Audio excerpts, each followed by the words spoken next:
नमस्कार दोस्तों, मैं हूँ राम विलास। स्वागत है आपका मेरे यूट्यूब चैनल विलास एजुकेशन पे। हम यहाँ आर्केजन का सॉल्यूशन बता रहे हैं आपको, और आईसी इंजन का जो है क्वेश्चन नंबर 6 तक हमने देखा है लास्ट वीडियो तक। आइए इस वीडियो में हम क्वेश्चन नंबर 7 से देखते हैं इसका सॉल्यूशन। ठीक है, विथ एक्सप्लेनेशन, मतलब जो अच्छे से एक्सप्लेन किया जाएगा आपको। ठीक है, क्वेश्चन के आंसर तो आपको पता रहता है क्योंकि बैक साइड आंसर आपको दिए होते हैं, लेकिन उसका पता नहीं चलता, उसका एक्सप्लेनेशन आपको पता नहीं चलता कि ये एक्चुअल में है कहाँ से, कैसे आया आंसर, है ना। तो उसी के लिए ये वीडियो है। तो चलिए बिना देर के स्टार्ट करते हैं। Question number 7, compression ratio of IC engine is. देखिए, compression ratio of IC engine is होता क्या है, मैं आपको एक्सप्लेन करता हूँ अच्छे से। ठीक है, देखिए कंप्रेशन रेशियो मतलब आप समझ रहे होंगे, रेशियो जो है किसी न किसी चीज़ का रेशियो है। तो ये जो कंप्रेशन रेशियो जो है वॉल्यूम का रेशियो है। किसका रेशियो है? वॉल्यूम का रेशियो है। ठीक है, तो कौन कौन से volume? Volume before compression and volume after compression का रेशियो है कंप्रेशन रेशियो।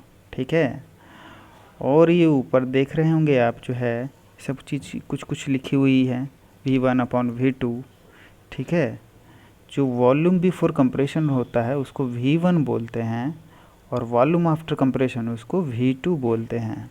ठीक है, V1 जो है वो swept volume plus clearance volume का समेशन होता है, और V2 को क्लियरेंस वॉल्यूम भी बोलते हैं। V2 को क्लियरेंस वॉल्यूम भी आप बोल सकते हैं, वही है लिखा हुआ है यहाँ पर। ठीक है, और जो है अगर Vc को आप यहाँ से कॉमन ले लेंगे तो ये वाला पोर्शन आपको मिल जाएगा, 1 + Vs/Vc। Vs मतलब स्वेप्ट वॉल्यूम और Vc मतलब क्लियरेंस वॉल्यूम।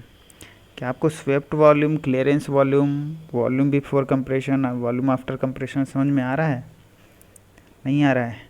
तो चलिए ठीक है, फिर मैं इससे जो है अच्छे से और डायग्राम के बेस पे आपको समझाता हूँ, फिर से मैं कुछ बनाकर।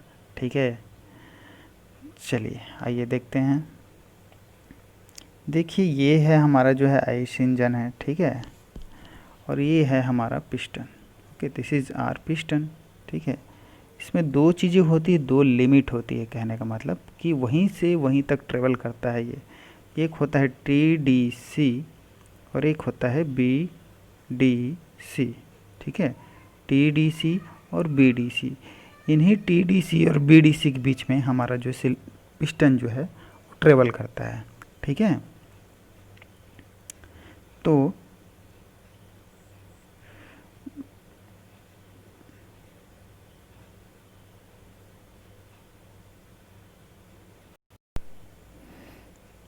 देखिए, हमारा जो है TDC और BDC, इनके बीच में हमारा जो पिस्टन जो ट्रेवल करता है, तो इसमें जो मैं आपको बताऊं, ये वाला जो एरिया होता है इसको बोलते हैं क्लियरेंस वॉल्यूम,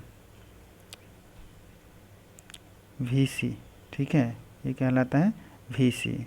और दूसरा आपको बताऊं, ये वाला जो हैचिंग कर रहा हूँ बैगनी कलर में, इसी को बोलते हैं स्वेप्ट वॉल्यूम। जहाँ से जो है हमारा जो है जहाँ तक पिस्टन जो है ट्रेवल करता है उस वॉल्यूम को बोलते हैं स्वेप्ट वॉल्यूम।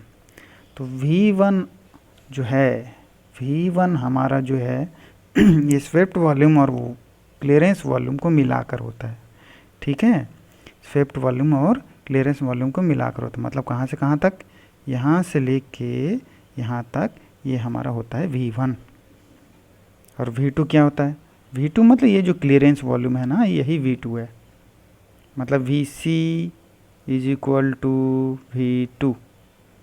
ठीक है, समझ में आया?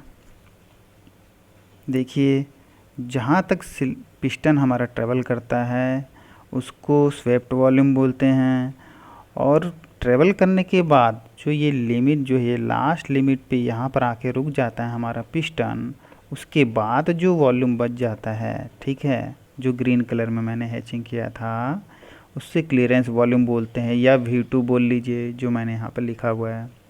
V1 जो है स्वेप्ट वॉल्यूम और क्लियरेंस वॉल्यूम का समेशन होता है।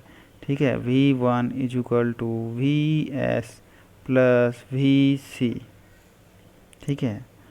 तो इसको जो है हम अगर इस तरीके का हम लिखें, R is equal to V1 upon V2, इसी को अगर V1 क्या होता है, swept volume plus clearance volume upon clearance volume, क्योंकि V2 जो है क्लियरेंस वॉल्यूम ही होता है। और इसी को आप थोड़ा और सिंप्लीफाई करेंगे तो 1 प्लस VS अपॉन VC हो जाएगा। ठीक है, तो ये होता है हमारा कंप्रेशन रेशियो। तो V1 क्या था हमारा जो है यहाँ पर, V1 हमारा था वॉल्यूम बिफोर कंप्रेशन, और V2 जो मतलब clearance volume, volume after compression. ठीक है, तो हमारा आंसर क्या हो जाएगा, तो देखिए हमारा आंसर ऑप्शन नंबर ए हो जाएगा। लिखा हुआ है the ratio of volume of air in cylinder before compression stroke and after compression stroke. ठीक है, ये हमारा आंसर हो जाएगा। ठीक है, ओके। अब ये क्वेश्चन नंबर 8 पे, the air standard efficiency of an auto cycle compare to diesel cycle for the given compression ratio is. देखिए auto cycle, diesel cycle, dual cycle, इनमें जो है किसकी एफिशिएंसी ज़्यादा होती है, ये जो है बार बार ये क्वेश्चन आपको पूछता है।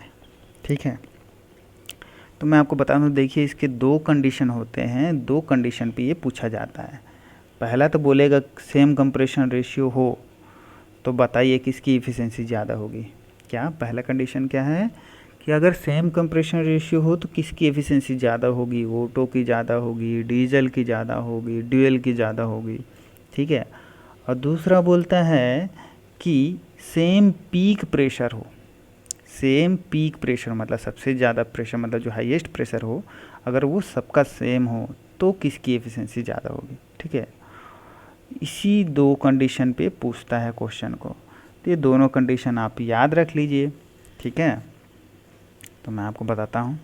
ठीक है, देखिए अगर सेम कंप्रेशन रेशियो हो तो हमारा जो है ऑटो का जो होता है एफिशिएंसी सबसे ज़्यादा होता है, देन डुअल साइकिल का सबसे ज़्यादा होता है, डुअल साइकिल, डुअल, फिर जो है डीजल साइकिल का एफिशिएंसी सबसे कम होता है उसमें, डीजल साइकिल का।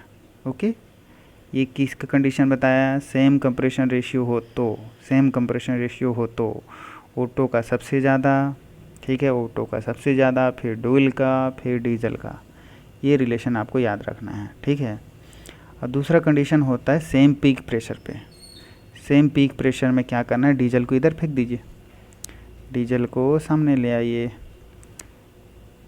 डीजल साइकिल की सबसे एफिशिएंसी सबसे ज़्यादा होगी सेम पीक प्रेशर पे। फिर डुअल साइकिल हमेशा बीच में रहता है, dual cycle, then efficiency of Otto cycle. ठीक है, याद रहेगा ये, सेम पीक प्रेशर पे डीजल की सबसे ज़्यादा, डुअल की उससे कम, फिर ऑटो की सबसे कम, सेम पीक प्रेशर पे। ठीक है, तो यहाँ पर हमको पहला वाला कंडीशन पूछा था कि सेम कंप्रेशन रेशियो पे क्या किसकी एफिशिएंसी ज़्यादा होगी, तो ऑटो साइकिल की ज़्यादा होगी कि कम होगी पूछ रहा है, डीजल साइकिल के कंपैरिजन में तो मोर होगी। ठीक है, तो option number C will be answer. ठीक है, चलिए थैंक यू।